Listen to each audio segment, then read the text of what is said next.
नमस्कार दोस्तों, मैं Mamta Sharma classes point YouTube channel पर फिर से स्वागत करती हूँ आप सभी का।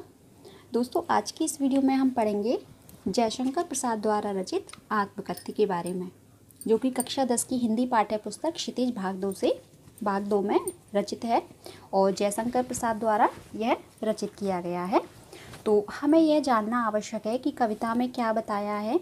तो सबसे पहले जो है हम देखेंगे कि इस कविता में किसके बारे में क्या बताया गया है।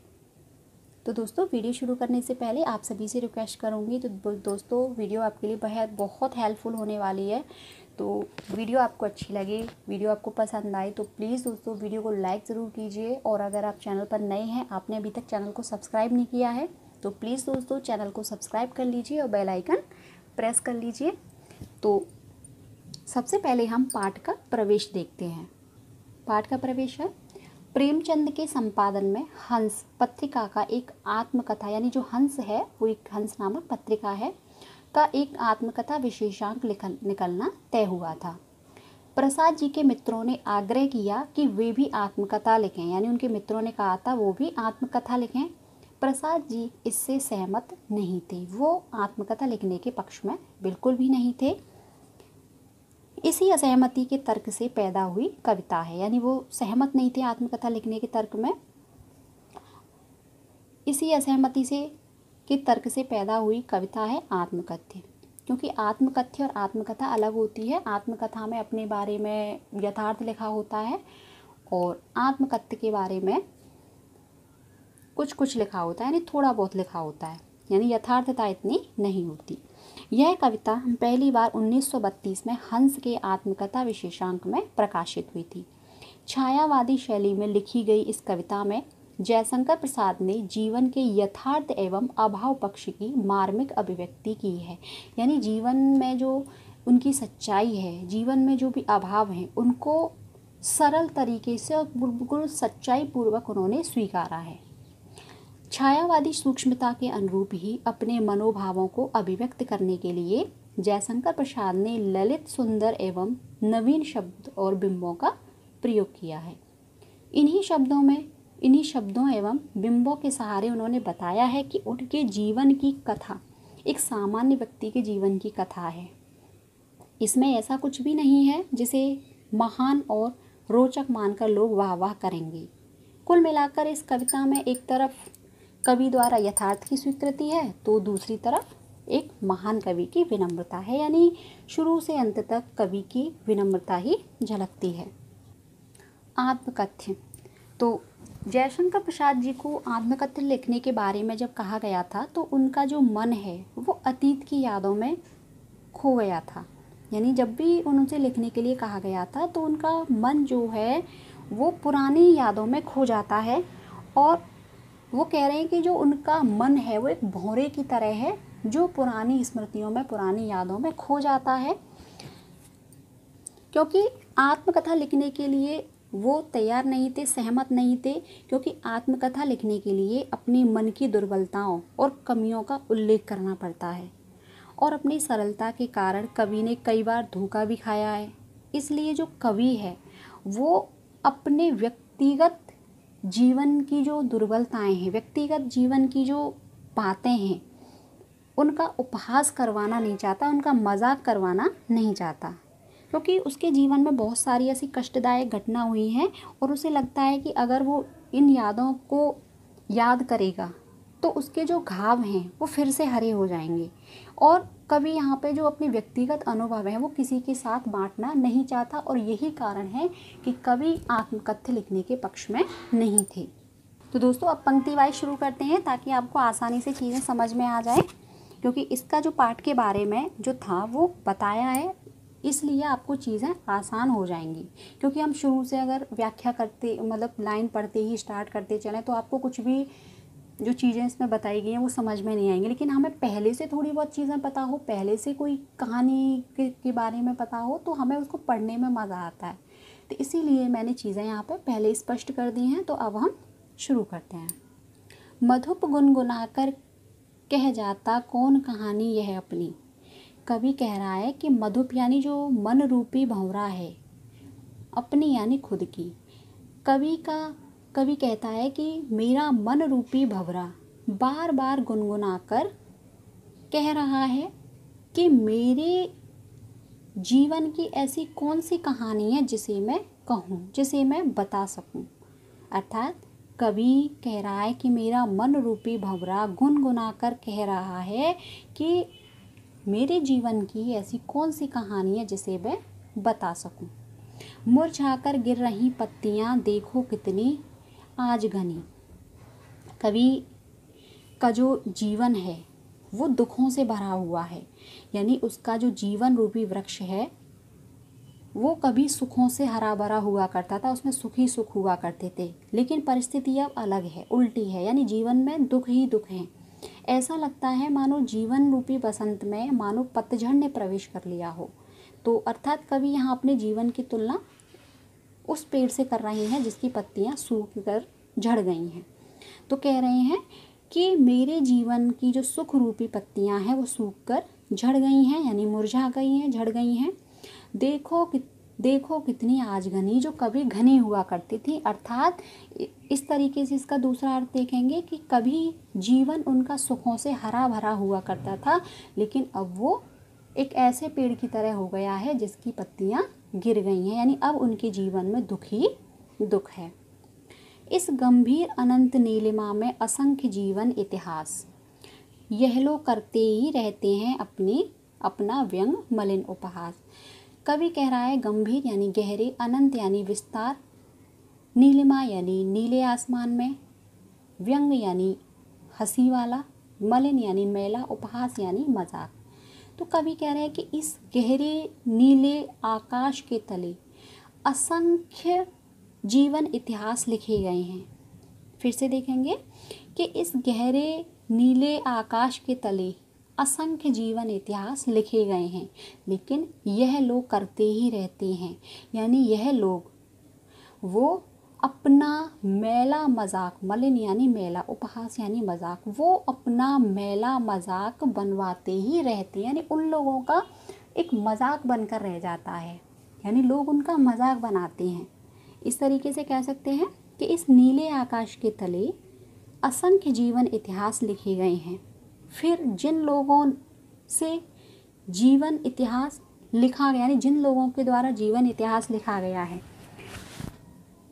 वे लोग अपना मैला मजाक बनवाते ही रहते हैं, यानी लोग उनका मजाक बनाते हैं।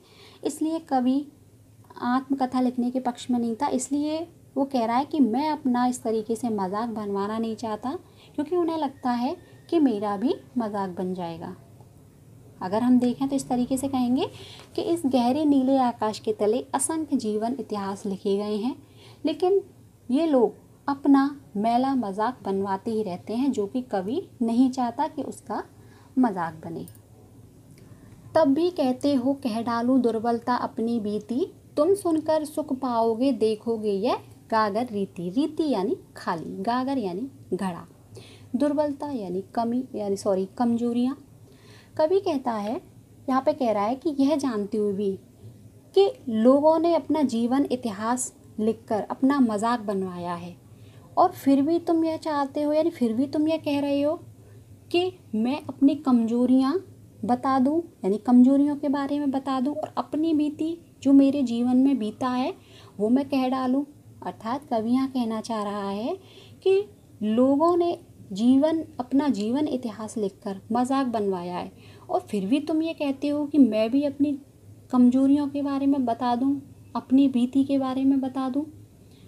तुम सुनकर सुख पाओगे, जब तुम्हें मेरे दुखों के बारे में पता चलेगा तो क्या तुम्हें सुख मिलेगा, क्या तुम सुख पाओगे। देखोगे यह गागर रीति, जब तुम मेरी जीवन रूपी गागर को खाली देखोगे। अर्थात क्या तुम्हें सुख मिलेगा जब तुम्हें पता चलेगा कि मेरे जीवन रूपी घड़ा जो है वो सुखों से खाली है, अर्थात उसमें दुख ही दुख हैं। यानी तब भी तुम कहते हो कि मैं अपनी कमजोरियों के बारे में और अपनी बीती के बारे में कह दूं, बता दूं।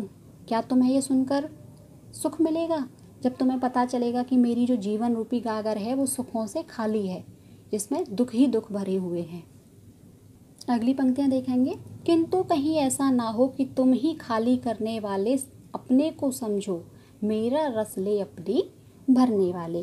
कवि कह रहा है लेकिन लिखूं तो कहीं ऐसा ना हो कि आत्मकथा लिखते समय कोई ऐसा सच सामने आ जाए कि तुम ही जो है सुख रूपी घड़े को खाली करने वाले हो। यानी आत्मकथा लिखते समय ऐसा सच सामने ना आ जाए कि तुम्हें लगे कि जो तुम हो यानी जो मित्र हैं वो ही जीवन रूपी गागर को, यानी जिसमें सुख ही सुख है, जीवन रूपी गागर को खाली करने वाले हैं। और तुम ये ना समझो, यानी वो ये ना समझें कि उन्हीं की वजह से कवि के जीवन रूपी गागर खाली पड़ी हुई है। यानी जो कवि के जीवन में जो रस है उस रस को छीनकर, यानी उन सुखों को छीनकर उन्होंने अपने जीवन में भर लिया है। अर्थात कवि कह रहे हैं कि आत्मकथा लिखते समय कोई ऐसा सच सामने ना आ जाए जिससे तुम्हें लगे कि तुम ही मेरे दुखों का कारण हो, और कहीं वो ये ना समझें कि उनकी वजह से जो उनकी जीवन रूपी गागर है वो खाली पड़ी है, और जो उनके जीवन में जो रस है उसको छीन कर उन्होंने अपने जीवन में भर लिया है। कहीं ये पता ना चल जाए, क्योंकि कवि यहाँ पे व्यक्तिगत रूप से उसको स्पष्ट नहीं करना चाह रहा है, यानी उसका मजाक नहीं बनवाना चाह रहा है। अगली पंक्तियाँ देखेंगे। यह विडंबना अरी सरलते तेरी हंसी उड़ाऊं मैं, भूले अपनी या प्रवंचना औरों को दिखलाऊं मैं। प्रवंचना का अर्थ है यहाँ पे धोखा, भूल है यानी जो गलतियाँ। कवि कह रहा है कि बड़ी विडंबना है, यानी बड़ा दुर्भाग्य है कि मेरे मित्र मुझसे आत्मकथा लिखने की कह रहे हैं, जिसे पढ़कर लोग मेरा मजाक बनाते हैं। वो अपने सरल स्वभाव को कह रहा है कि मेरे सरल स्वभाव, मेरे जीवन में जो भूलें हुई हैं, जो मैंने धोखे खाए हैं, यानी जो भी मुझे मित्रों से धोखे मिले हैं उसको मैं उजागर नहीं करना चाहता, यानी औरों को दिखाना नहीं चाहता, क्योंकि वो कह रहा है कि धोखेबाज मित्रों की सच्चाई बताकर मैं उन्हें शर्मिंदा नहीं करवाना चाहता, उनकी हंसी नहीं उड़ाना चाहता। अर्थात कवि कह रहा है कि बड़े दुर्भाग्य की बात है कि मेरे मित्र मुझसे आत्मकथा लिखने की कह रहे हैं, जिसे लोग पढ़कर मजाक बनाएंगे। तो वो कह रहा है अपने मन से कि ए मेरे सरल मन, अरि सरलते, यानी ए मेरे सरल मन, जो मेरे जीवन में जो भूलें हुई हैं मुझसे, जो धोखे खाए हैं मैंने, और जो मित्रों द्वारा धोखे मिले हैं, उसको मैं उजागर नहीं करना चाहता, क्योंकि लोगों को उनके बारे में बताकर उन्हें शर्मिंदा नहीं करना चाहता। और सबसे बड़ी बात है कि कवि आत्मकथा लिखना नहीं चाहता, इसीलिए क्योंकि जब आत्मकथा लिखते हैं तो उसमें जीवन की सच्चाई के बारे में लिखना होता है ना, सच लिखना पड़ता है। और जब सच लिखेंगे तो लोगों के द्वारा मिले गए धोखों के बारे में, अपनी कमजोरियों के बारे में, अपनी दुर्बलताओं के बारे में उन्हें लिखना पड़ेगा, जो कि बिल्कुल नहीं चाहते कि वो लोगों को उसके बारे में बताएं। अगली पंक्तियाँ देखेंगे। उज्ज्वल गाथा कैसे गाऊं मधुर चांदनी रातों की। सॉरी, यहाँ पे मुझे भी थोड़ा डाउट सा था, तो इन दोनों पंक्तियों का दोबारा से देखेंगे ताकि आपको कोई भी दिक्कत ना हो। कवि कह रहा है कि यह विडंबना है, यानी यह बड़ा दुर्भाग्य है कि कभी लोग उसके मित्र जो है उससे आत्मकथा लिखने की कह रहे हैं। अरी सरलते तेरी हंसी उड़ाऊं मैं, अरी सरलते यानी अपने सरल स्वभाव को कह रहे हैं कि ए मेरे सरल स्वभाव, मैंने जीवन में जो भूलें की हैं, प्रवंचना यानी जो धोखे खाए हैं, जो मित्रों द्वारा धोखे खाए हैं, उसकी मैं हंसी नहीं उड़ाना चाहता, और जो मित्रों द्वारा धोखे मिले हैं औरों को दिखलाऊं उनको मैं औरों के सामने उजागर नहीं करना चाहता, यानी जिन्होंने मुझे धोखा दिया है उनको मैं लोगों के सामने बताकर उन्हें शर्मिंदा नहीं करना चाहता, यानी औरों को नहीं दिखलाना चाहता। तो समझ में आ गया होगा। अगली पंक्तियाँ देखते हैं। उज्जवल गाथा कैसे गाऊं मधुर चांदनी रातों की, अरे खिलखिलाकर हंसते होने वाली उन बातों की। तो जिन जीवन में जो है लोगों ने धोखे दिए हैं, कवि उन्हें बताना नहीं चाहता, तो कहते हैं कि अच्छी बातों के बारे में, सुखों के बारे में बता दो। तो कवि कहता है कि नहीं, वो सुखों के बारे में भी नहीं बताएंगे, क्योंकि वो चीज़ सुख भी वो लोगों को के सामने स्पष्ट नहीं करना चाहते। तो कवि कह रहा है कि जीवन में कुछ ऐसे सुख भी थे, कुछ ऐसे क्षण भी थे जिन्हें याद करके कवि जो है खिलखिलाकर हंसने लगता है, उनका मन जो है खुश हो जाता है। तो जो सुख भरे पल हैं वो यहाँ अपने पत्नी के एक साथ बिताए गए पल हैं। तो कवि यहाँ पर कहना चाहता है कि प्रेयसी के लिए कह रहा है, अपनी पत्नी के साथ जो चांदनी रात में बिताए गए सुखदायक क्षण हैं, जो पल हैं, वो एक उज्जवल गाथा की तरह हैं, उज्जवल पवित्र गाथा की तरह हैं। उन्हें मैं कैसे गाऊं, कैसे कह दूं। मधुर चांदनी रातों की जो अच्छी यादें हैं, जो चांदनी रातों में बिताए गए जो पल हैं, वो उज्जवल और पवित्र हैं, उनको मैं कैसे कह दूं।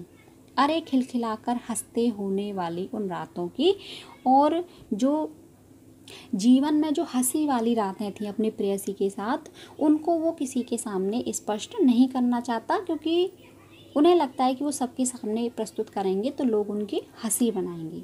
यानी वह व्यक्तिगत मीठी यादों को किसी के साथ बांटना नहीं चाहता, वो अपने तक ही सीमित रखना चाहता है। इसलिए वो उन्हें उज्जवल गाथा कह रहा है कि उज्जवल गाथा कैसे गाऊं। तो इन दोनों का अर्थ देखेंगे। कवि कह रहा है कि अपनी पत्नी के साथ जो हंसी पल, जो सुख वाले पल उसने चांदनी रात में बिताए थे, वो उज्जवल गाथा की तरह हैं, पवित्र गाथा की तरह हैं। उन्हें मैं कैसे गाऊं, क्योंकि उन्हें लगता है कि अगर इसको मैं लोगों के सामने प्रस्तुत करूंगा तो लोग उनकी हंसी बनाएंगे। इसलिए वो उन बातों को किसी के सामने नहीं कहना चाहते, वो अपने तक ही सीमित रखना चाहते हैं। अगली पंक्तियां देखेंगे। मिला कहाँ वह सुख जिसका मैं स्वप्न देखकर जाग गया। यानी वो जो उन्होंने जो सपने देखे थे वो कभी पूरे नहीं हुए। कभी यहाँ पर कहना चाहते हैं कि जिस सुख के, प्रेम के वो सपने देख रहे थे वो उन्हें कभी प्राप्त ही नहीं हुए। अर्थात जिस स्वप्न को देखते जाग जाते, यानी कल्पना करते वो एकदम जाग जाते, यादों से बाहर आ जाते, तो वो सुख जो है कभी प्राप्त नहीं हुआ। जो उनके सपनों में था, जो उनकी कल्पनाओं में था, वो उन्हें मिला कहाँ वह सुख, उन्हें वो सुख कहीं नहीं मिला जो उन्हें स्वप्न में दिखता। यानी जिस सुख की वो कल्पना करते, जो सपने वो देखा करते थे, वो सपने कभी उनके पूरे नहीं हुए। आलिंगन में आते आते मुस्किया कर जो भाग गया। और कह रही है कि वह सुख तो आलिंगन यानी बाहों में आते आते मुस्कुरा कर भाग गया।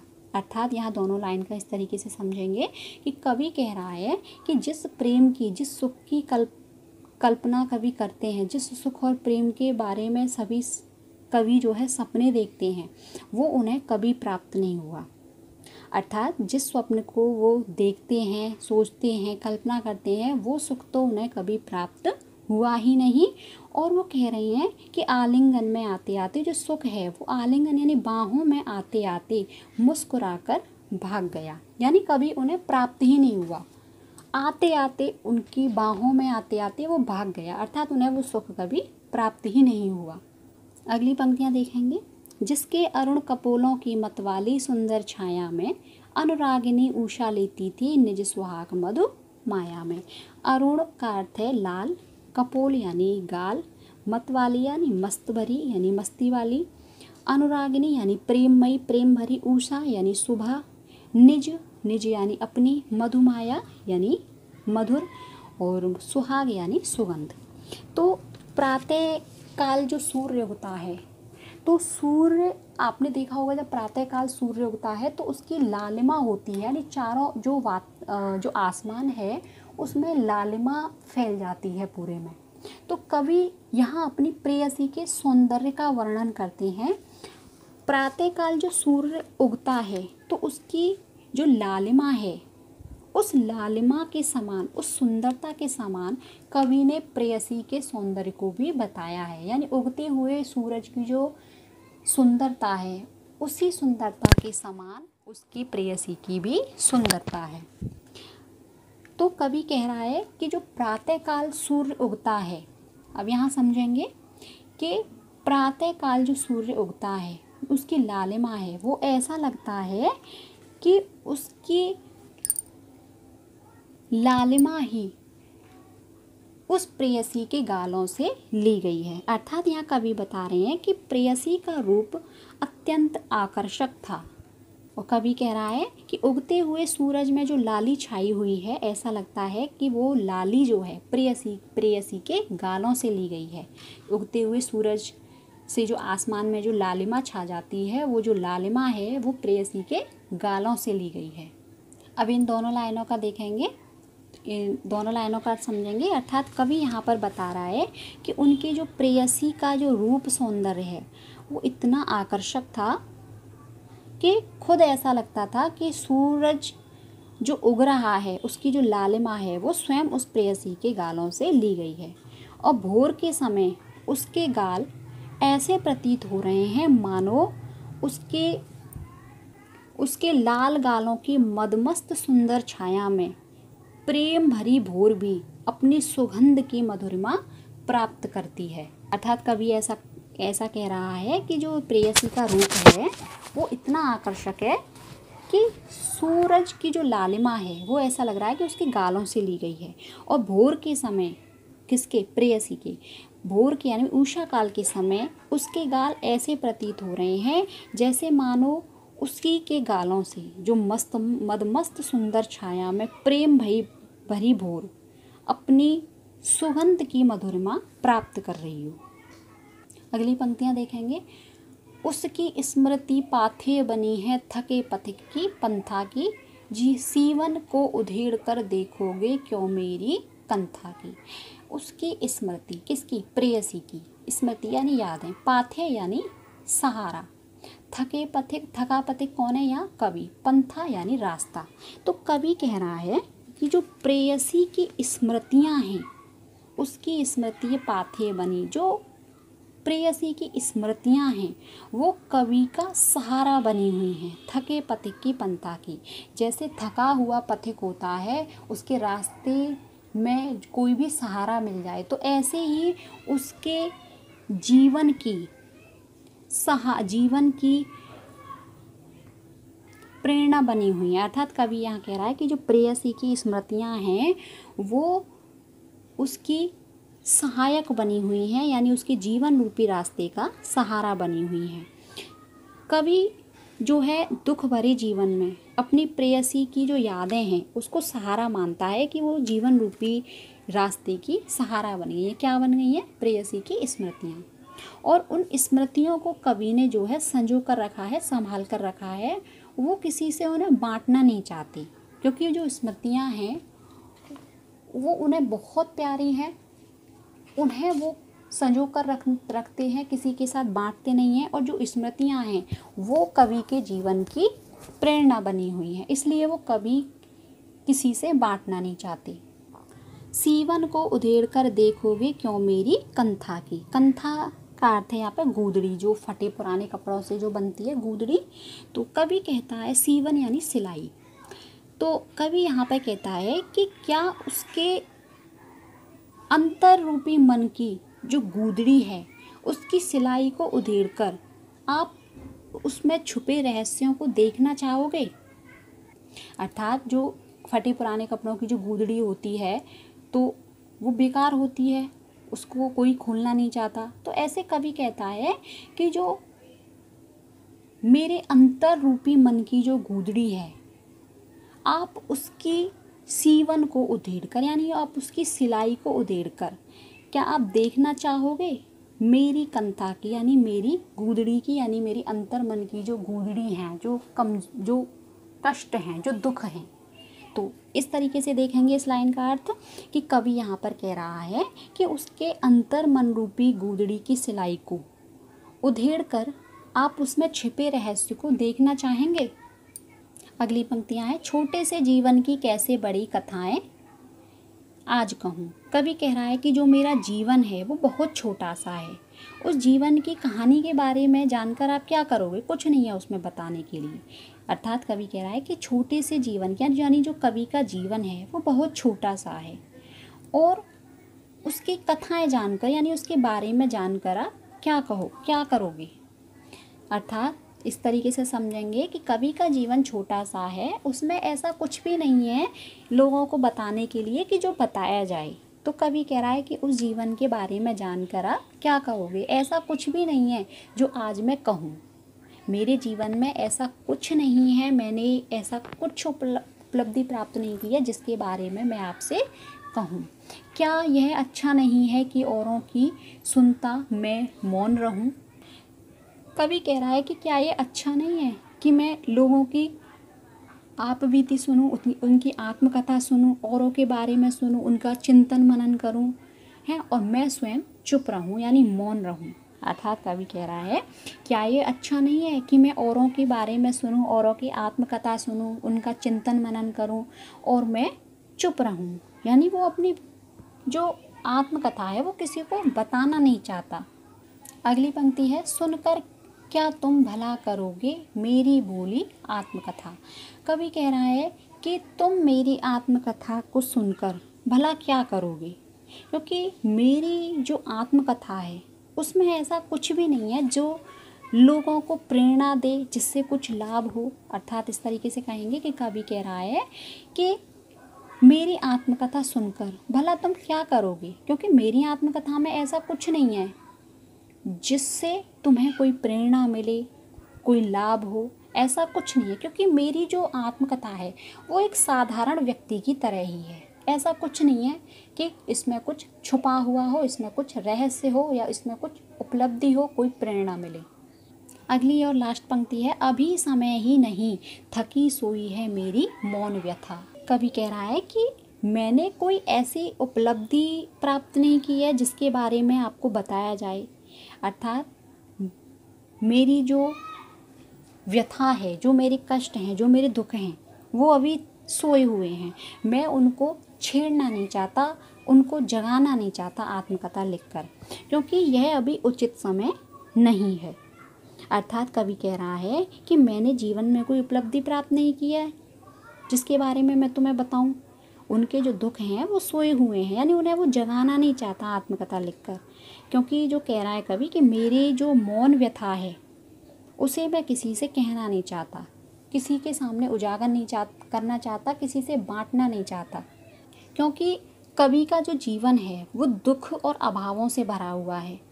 मुश्किल से कवि को अपनी पुरानी वेदना से मुक्ति मिली है, लेकिन आत्मकथा लिखकर कवि अपने मन में दबी हुई असफलताओं को, अपने दुखों को, अपने दुखों को याद करके पुनः दुखी नहीं होना चाहता है। इसलिए कवि कहता है कि अभी ये समय नहीं है कि आत्मकथा लिखी जाए।